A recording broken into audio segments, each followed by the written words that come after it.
नमस्कार, आप देख रहे हैं निकाय की जंग नई विधा के संघ के कार्यक्रम में। इस वक्त हम आए हैं डिकेन के वार्ड नंबर 3 में, जहां से पहले भी हमारे साथ रह चुके अध्यक्ष श्रवण कुमार जी पाटीदार। इस बार भी वो वार्ड नंबर 3 से बीजेपी से उम्मीदवार हैं। आइए उनसे बात करते हैं। श्रवण जी, आपके वार्ड नंबर 3 में क्या क्या समस्या हैं?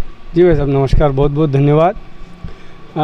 वैसे तो मैं पूरी नगर परिषद 15 ही वार्डों की आपसे बात करना चाहूँगा। वार्ड नंबर 3 ही नहीं, ये पूरा गांव मेरा एक परिवार है। मैं वार्ड नंबर 3 के साथ पूरे गांव की आपसे चर्चा करूंगा। और वार्ड नंबर 3, तो वार्ड नंबर 3 के निवासी सभी लोग मेरे साथ यहाँ खड़े हैं। मैं अपन लोग वार्ड नंबर 3 में ही खड़े हैं। वार्ड नंबर 3 में पिछले 5 वर्षों में हमने प्रधानमंत्री आवास योजना के माध्यम से 70 से 75 आवास का निर्माण किया है, रोडों का निर्माण किया है। वार्ड नंबर 3 में एकमात्र रोड बचा है, लगभग 125-30 मीटर के आसपास का एक रोड बचा है, जिसकी भी टेक्निकल स्वीकृति और वित्तीय स्वीकृति पिछली परिषद में ही प्राप्त हो चुकी थी।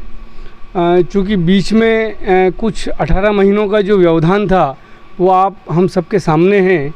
उस व्यवधान के कारण उस कार्य में जो बाधा हुई वो आज तक नहीं हुआ है, इसके लिए हमें खेद है। परंतु जैसे ही भारतीय जनता पार्टी की परिषद बनेगी, पहली प्रायोरिटी पर उस रोड का निर्माण किया जाएगा।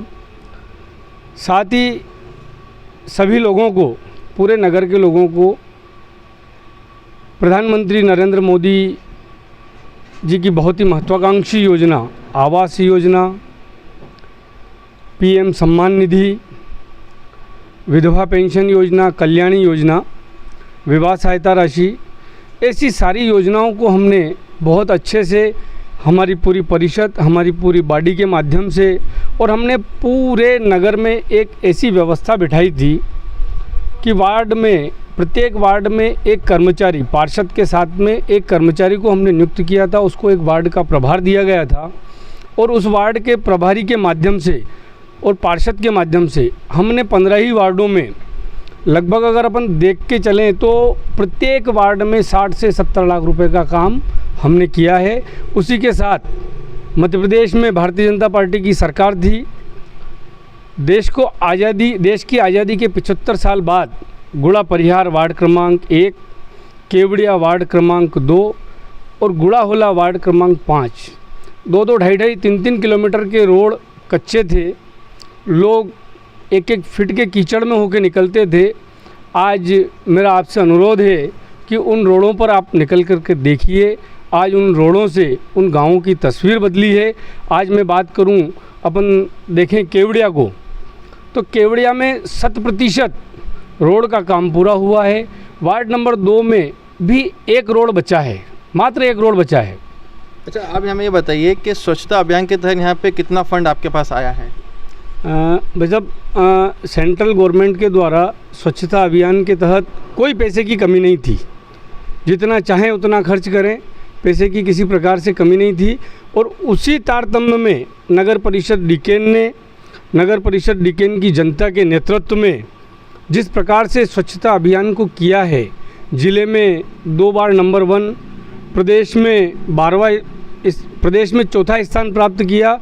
और पूरे देश में, पूरे इंडिया लेवल पे अगर अपन बात करें तो डिकेन नगर परिषद के द्वारा 100वीं रैंक हासिल करके एक गौरव डिकेन ने प्राप्त किया था स्वच्छता अभियान में। यहाँ पे कचरा गाड़ी कितनी आपने लगा रखी है? 5 कचरा गाड़ी लगा रखी है और प्रतिदिन उनके साथ एक ट्रैक्टर ट्रॉली भी चलता है। हमसे पहले, इस स्वच्छता अभियान के पहले नगर में 5 कचरे के ठिये हुआ करते थे, 6 कचरे के ठिये हुआ करते थे।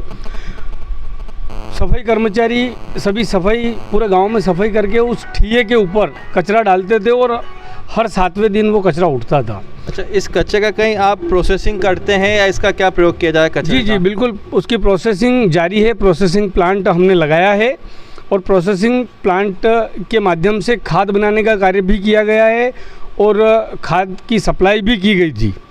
अब वर्तमान स्थिति कोरोना काल के दौरान वो काम थोड़ा बाधित हुआ था, लेकिन अपना प्रोसेसिंग प्लांट चालू है और प्रोसेसिंग प्लांट को हमने लगाया है। अच्छा, हमने यहाँ पे कुछ सर्वे किया था, उस सर्वे में एक चीज़ जो सामने आई है, यहाँ पे महिलाओं के लिए बस स्टैंड पे प्रतीक्षालय नहीं है।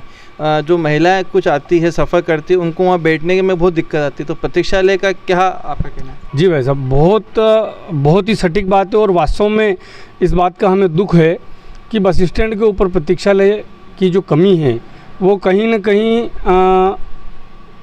बस स्टैंड को अगर अपन देखते हैं तो कहीं भी ऐसी शासकीय ज़मीन या शासकीय भूमि या नगरपालिका की कोई भी संपत्ति बस स्टैंड पर नहीं है। इस कारण से हम प्रतीक्षालय का निर्माण नहीं कर पाए। नगर के सेठ सत्यनारायण जी गगरानी से भी हमने आह्वान किया था और उनसे भी हमने आग्रह किया था कि प्रतीक्षालय के लिए अगर हमें ज़मीन आप मुहैया कराते हैं तो हम उस पर प्रतीक्षालय का निर्माण करेंगे। ऐसा हमने प्रयास किया था और उसको लेकर हमने एक आगे प्रोसेस बढ़ाई है कि हम बस स्टैंड को कंजड़ा चौराहे पर स्थापित करके वहाँ नगर परिषद की ज़मीन पड़ी है, बहुत अच्छे तरीके से वहाँ बस स्टैंड को डेवलप किया जाएगा। अच्छा, आने वाले चुनाव में आप किन मुद्दों पे अपने वार्ड में होते हैं? क्या मुद्दे आगे आपके, क्या विज़न है? विकास का मुद्दा भाई साहब, विकास के मुद्दे पर हम चुनाव लड़ रहे हैं। हमने विकास किया है, भारतीय जनता पार्टी की सरकार ने विकास किया है और हर क्षेत्र में विकास किया है। अभी आप जैसे वार्ड घूम होंगे तो यहाँ पे जनता ने कोई समस्या बताई उनकी वार्ड की? भाई साहब, अगर अपन पूरे डीकेन की बात करें तो लगभग 80% समस्याओं से हमारी नगर परिषद निदान पा चुकी है। छोटी मोटी समस्याएं हर वार्ड में थोड़ी बहुत रहती है, उनको भी हम बहुत अच्छे से उसका भी समाधान करेंगे, उसका भी निराकरण करेंगे और भविष्य में जो नाली खुरंजे थोड़े बहुत बच्चे हैं उनको भी हम। भाई, पूर्व में आपकी धर्मपत्नी जी ने यहाँ पे कार्यकाल किया है, अब आपके ऊपर ये जिम्मेदारी आई है, अगर आप जीतते हैं तो आप नगर में क्या ऐसी सौगात लाएंगे कुछ? साहब, पिछली बार नगर परिषद के चुनाव में हमने एक संकल्प पारित किया था। उस संकल्प में 22 बिंदु थे। उस 22 बिंदुओं में से हमने लगभग 19 बिंदुओं को फॉलो किया है। 19 बिंदु हमारे पूरे हुए हैं।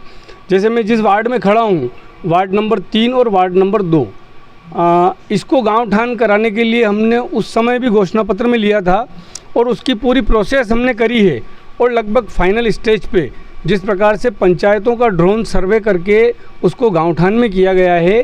अगली बारी सरकार की जो मंशा है वो अगली कड़ी के रूप में नगरीय निकाय में जितनी भी ज़मीनों पर आवास बने हैं, मकान बने हैं या नागरिक बंधु रह रहे हैं, उनको गांव ठान में किया जाने का पूरा प्रयास किया जाएगा। और सरकार के द्वारा भी हमें ऐसा आश्वस्त किया गया है कि बिल्कुल चुनाव के बाद इन सारी चीज़ों को निपटाया जाएगा। कहीं न कहीं उस पूरी तैयारी में हम हैं, उस फाइल को उस स्टेज तक हम ले गए हैं। सिर्फ फाइनल स्टेज पे ड्रोन सर्वे होना है। ड्रोन सर्वे के बाद में हमारा गांव ठान में घोषित हो जाएगा। हमारे साथ वार्ड नंबर 3 के रहवासी भी हैं। जी भी, आपका क्या नाम है? शैतान सिंह। शैतान सिंह जी, आपको यहाँ पे कोई समस्या आई है वार्ड में अभी तक? आपकी कोई ऐसी समस्या जो यहाँ निर्धारण नहीं हुआ उसका? नहीं, ऐसी कोई विशेष समस्या नहीं है। भाजपा की सरकार के बाद अच्छी योजनाओं का लाभ मिला है। आपको कोई योजना का लाभ मिला जो आप बताना चाहेंगे? मेरे को एक आवासीय योजना का लाभ मिला है, एक रसोई गैस का योजना का भी लाभ मिला है। कितने पैसे है आपके पास?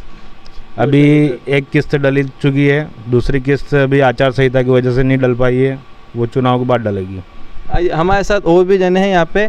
आपका क्या नाम भैया? जी, कमलेश भट्ट। जी भट्ट जी, आप बताइए आपको क्या क्या सुविधाएं मिली हैं? जी सर, हमें प्रधानमंत्री आवास योजना के तहत हमें मकान दिया गया है और हमारे शौचालय वगैरह मतलब बाहर सुख सुविधा। विकास की बात करें तो यहाँ क्या क्या विकास हुआ है? विकास हमारे सब नए रोड बन गए यहाँ पे 5 साल के अंदर, हमें मकान मिला है। और यहाँ पानी की समस्या कैसी है? पानी की कोई समस्या नहीं, हर एक दिन छोड़ के एक दिन पानी आ रहा है। आपका शुभ नाम भैया? पूरण सिंह। पूरण सिंह जी, आपको कोई समस्या यहाँ पे दिखने को मिली हो? नहीं, हमारे कोई समस्या नहीं, समस्या पहले थी लेकिन हमारे भाजपा सरकार आने के बाद सारी समस्या समाधान हुआ है और जो भी समस्या है वो आगे समस्या हमको यही है कि आगे समस्या हल होगी और इसी के साथ हम जुड़े हुए हैं। आपका नाम? समृद्ध। समझ जी, आपको क्या यहाँ पे सरकारी योजनाओं का लाभ मिला है? मिला है सर, प्रधानमंत्री आवास योजना का मकान मिला, लेटरिन मिली, सब सुविधा मिली सरकार की, हमारे भाजपा सरकार की तरफ से।